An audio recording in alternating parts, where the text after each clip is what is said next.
What's up everyone, I'm Calamontoast, and in today's video I'm going to be showcasing what could have been an easy 10-0 streak here in the Halloween Cup, but unfortunately the game was completely broken for one of those matches, so I did only manage to go 9-1. But in those other 9 battles, this team actually works really well. Not many teams are prepared for fire types, and certainly not 2 of them, and I think with Salazzle and Incineroar they actually do very different things, so even when we're not necessarily going up against something that's weak to fire, they do put in a lot of work. And in the lead we've got Golurk there to cover the main weakness, which is going to be Toxapex. If we do see a different water type on the opponent's teams, then we're going to struggle quite a bit because all 3 Pokemon are weak to water. But honestly, I'm not seeing too many Azumarill. We saw one Shadow Sharpedo in a different set and that absolutely ran through this team, but otherwise this team does perform pretty consistently, so I do recommend it if you want to climb in the Halloween Cup. But with that being said, let's get into the question of the day. What do you think is the most underrated secondary typing here in the Halloween Cup? So far I've showcased a double ground team, a double flying team, and now a double fire team. Are there any other typings that you think are really underrated in this meta that you think I should use in a final video here in the Halloween Cup? Let me know in the comment section below, and with that being said, let's get into the battles now. Alright, so going into the first battle here, we lead Golurk into an Alolan Marowak, so a pretty good lead for us as long as we're actually able to attack.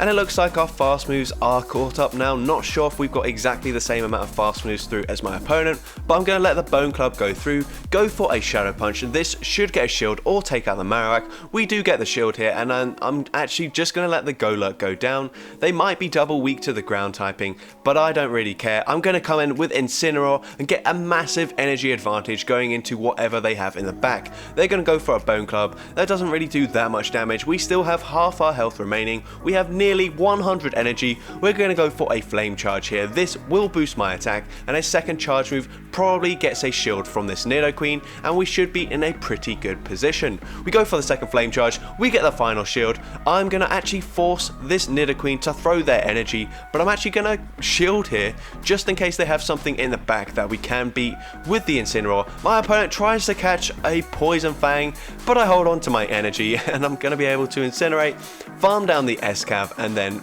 go for a Dragon Pulse up against that Nidoqueen, so I would have been able to take that game. So GG's to that opponent there.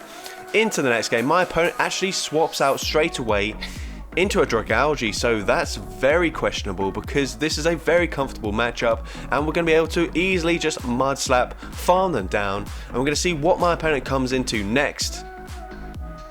They're going to come in with Sableye. We've now got the back-to-back Shadow Punches, so we're going to go for the first one here. The first one does go unshielded. We've got the second one. There's no point me swapping out of this matchup, and we do get a shield from the second Shadow Punch. I'm going to come in with the Incineroar here. I'm able to get to a Flame Charge before this Sableye goes for their charge move, so that is perfect. We do get the shield here, and at this point there's no reason for me to shield. They're actually going to go for a Foul Play bait, which is perfect for me. They're now going to go for another charge move. Once again, I'm not going to shield this. I know Salazzle can easily sweep now, and they do now take me out, but they go for the charge move after 5 Shadow Claws. They go for the Foul Play. I get a full Incinerate through. They're going to swap into the S-Cav. I'm not 100% certain if the next Incinerate will take them out, so I go for the Dragon Pulse there. I do have the Poison Fang loaded as well, and Poison Fang able to take out the Sableye, and I'm able to take that game. So a bit of a strange decision there by my opponent to swap straight away into a Dragalge. Into the next game, we lead into another Escavalier here, and I think what I should be doing here is trying to switch after throwing 4 Mud Slaps, and that way I will guarantee I get an Incinerate through. They won't be able to swap out because I'm anticipating they'll just go for a Drill Run straight away. But now I actually stay in here even though I've got 2 fire types in the back, so pretty questionable here by me. They're now going to swap into their own fire type, an Alolan Marowak. We can go for a Shadow Punch, and at this point I can now come in with the Incineroar. I'm actually not very familiar with Incineroar's stats, so I don't know if we win or lose CMP, so I don't want to risk it. I'm just going to go for the Dark Pulse. Before they get to another Bone Club, I'm able to take out the Alolan Marowak there. They've got a Nidoqueen once again, and this is going to be a pretty similar situation as the previous game. It looks like my opponent is going to have to try and catch a move on their Escav, but they're not able to, and we're going to go straight for the Dragon Pulse, and Dragon Pulse takes out the Nidoqueen, and I'm able to take that game. So once again, not the best play by me, but my opponents sort of played into my hand there. Into the next game, we lead into a Shadow Tyranitar, so really good lead for me here. They're going to swap into the Alolan Ninetales.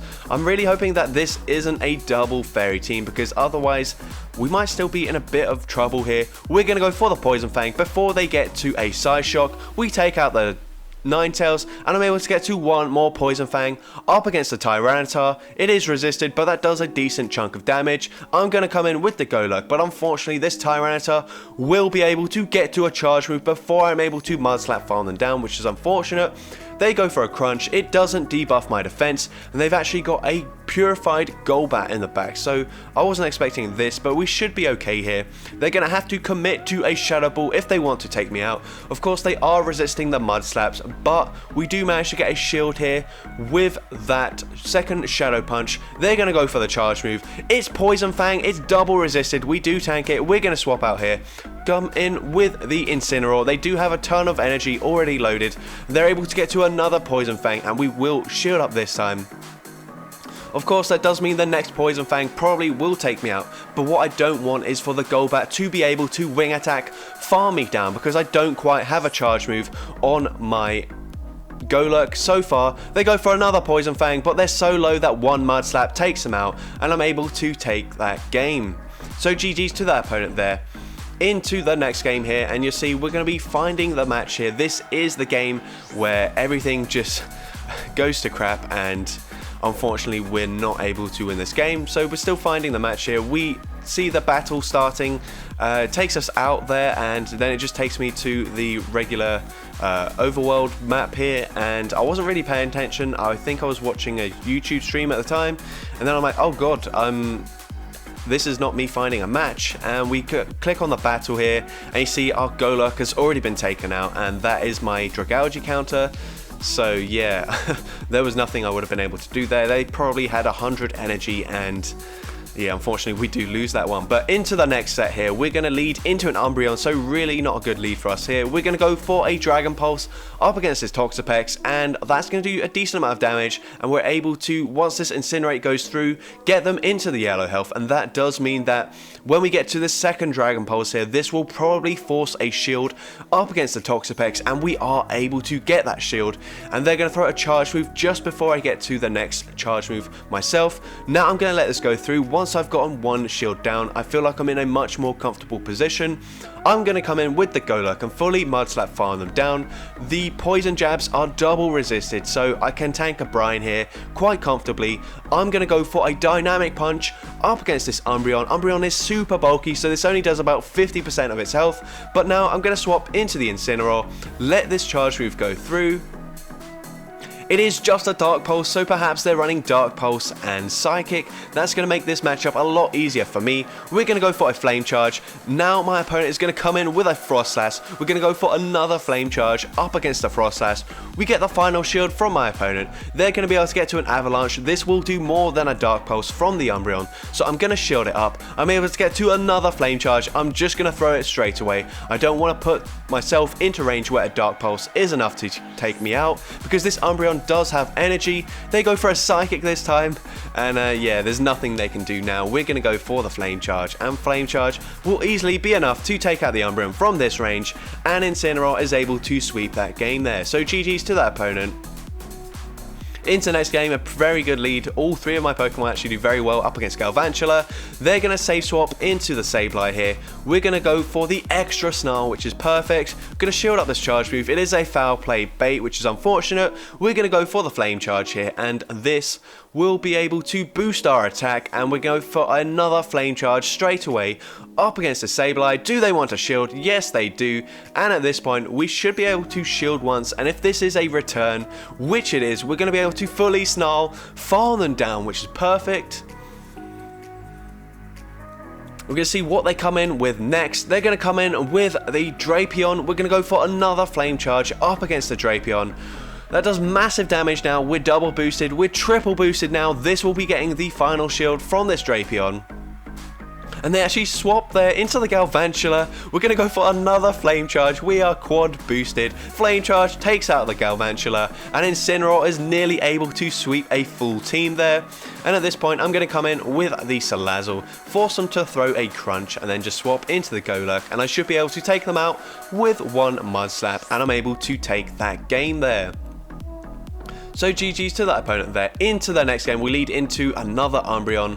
Not a very good lead for us. They're going to swap into a Beedrill, and that is not a good swap whatsoever. Obviously very weak to fire types in the back, it would seem, and here we throw a move that was not necessary. We got a full Incinerate through, which I completely forgot about, so I was thinking they're going to be getting to the drill run now, but yeah, that was a massive mistake. We go for a Poison Fang. My opponent is going to let me get to another Poison Fang here, which is perfect. So even though we made a mistake there, it doesn't really cost us because my opponent is over farming so much that we get to another Poison Fang. And at this point, this Umbreon is ridiculously low. They're going to go for a foul play. That does take me out. I'm going to come in with the Incineroar, and they've got a Frost Slash, so a very similar team once again. And I'm able to just win that game there. My opponent concedes the match. So GG's to that opponent there. Into the next game, we lead into an Obstagoon. So this actually isn't the worst matchup ever. We can win the 0 shields, so I think that's what we're going to do. We're going to play out the 0 shields here. We can tank one Night Slash, and obviously these counters are double resisted, but they get the attack boost, which is not great because that does mean they will now be able to fully counter farm me down, which is really annoying as a ghost type because that should not be possible, but with the attack boost it is possible now. They're going to go for a charge move here. We do kind of have to shield now. Night Slash would have done huge damage. They have the back-to-back, but I should now be able to fully incinerate, farm them down, and we've got a ton of energy on the Salazzle. They're coming in with a Shadow Scissor. What on earth have they got on the back? If this is their best response to Salazzle, I'm able to incinerate, farm them down, and they've got a Wormadam trash in the back, so they definitely should have come in with the Wormadam, but I don't know, perhaps they were running Bug Bite instead of Confusion, but either way, we're able to take that game. And into the final game here. Here's how I like to play up against Scissor. We go into the Salazzle, hoping to get an Incinerate through before they switch out, and we are able to. They also let the Dragon Pulse go through, so that is perfect. We can make sure that we get switch advantage here. They're going to go for a Poison Fang. They get the debuff, but that's fine with me. We've got switch advantage, which is what we needed. They've got a Shadow Drapion in the back. I'm going straight for the Poison Fang here. Make sure I get their defense lowered. They're going to throw straight away as well. Aqua Tail does take out the Salazzle here. I'm going to come in with Golurk. They're going to swap, try to throw into the Golurk, but I'm able to swap and catch the Night Slash onto my Incineroar. I'm going to go for a full Snarl farm down here. They're going for an X-Scissor. That does a lot more damage, but I'm still able to hang on. I'm very low, so they're not going to be able to get too much farm on this Incineroar, and they are able to farm me down. And at this point, I have to call that it's just an Aqua Tail. We've seen it already, and it is just an Aqua Tail, and that is going to be able to win me the game here, and I'm able to take that game. So GG's to that opponent there, and that was the 9th win in the set of 2. So that's going to be it for today's video. This team performed really well for me. I really think that Incineroar is very strong in this meta now that Frostlass is seeing a lot more usage because it can completely wall it. I think Snarl is the better fast move for this meta. I've seen Jonkus do a video with the Fire Fang, and I've also seen Zionic run Double Kick, and initially I also ran Double Kick, but I just found it didn't really help me for the matchups that I needed to be winning with the Incineroar. So of course it does have better matchups up against like Umbreon, up against Tyranitar, Obstagoon, Alolan Raticate, but then you do sort of sacrifice matchups against Sableye and even against Frostlass. If you're running Double Kick, then it's not that comfortable if they have a slight energy advantage, because they might be able to flip that matchup in the 2 shield scenarios because you're just not getting to the charge moves fast enough. So that is a thing to be wary of. So I think Snarl definitely better for this meta. It just means that you're a lot more consistent in your fire type damage, which is really what you want from this Pokemon, because there are so many Pokemon weak or double weak to fire in this meta. If you're seeing a ton of Pokemon with water damage from their fast moves, and especially if you're seeing a lot of Shadow Sharpedo in your ELO range, then I can't really recommend this team because this team will massively struggle against those Pokemon. But if you aren't, then this team is actually really strong. I've gained 250 elo in about 2 days running this team, so I can definitely recommend it to you if you want to climb in the Halloween Cup. But if you did enjoy today's video, then make sure you leave a like, leave a comment letting me know, and as well don't forget to respond to the question of the day if you haven't done so already. And if you're not yet subscribed and you want to see more content like this in the future, then make sure you hit that subscribe button and turn on post notifications so that way you're notified whenever I upload a new video. And with that being said, let's get into the shoutouts from my previous video. So firstly, we've got Gamer Lando, who says, I have actually gotten really lucky and my rarest team is the 3 Galarian birds, so Articuno, Moltres and Zapdos. So I am very jealous. Even though I myself have 2 of the Galarian birds, I would really love to run all 3 of them in the same team. So that is really cool, an extremely rare team to have. Next, we got Ethos Arts, who says they built a non-obtainable Legacy Doug trio for the Kanto Cup. For those of you that don't really understand what it means by non-obtainable, it means you can't use an Elite TM to get that move anymore. It means you had to have caught or evolved it back when the Pokemon first came out, because this move was an error. It's a move that isn't actually learned by that Pokemon in the main series games, so eventually it was removed. But for those of you that still have one, it is still usable, and I was able to get one from a trade as well, and I did run it in the Kanto Cup and it was really fun to run. So very cool Pokemon there. And finally, we've got Malzangetsu, who says, I got a shiny Kanto Farfetch from a trade last year, and they built it but never used it until now. With Trevenant running rampant and Walrein being nerfed, the Ducky does its thing. Bonus, they also used an Elite Fast TM to give it Cut, and nobody seems to recognize that move. And honestly, I've never seen Cut used in Pokemon Go, and actually I've just looked into it, and Cut is an awful move, so that's a pretty crazy sacrifice they've made just to make their Pokemon more unique, but I'm all for it, so very rare Pokemon indeed. So with that being said, thank you all so much for watching today's video, and I hope you have a great rest of your day.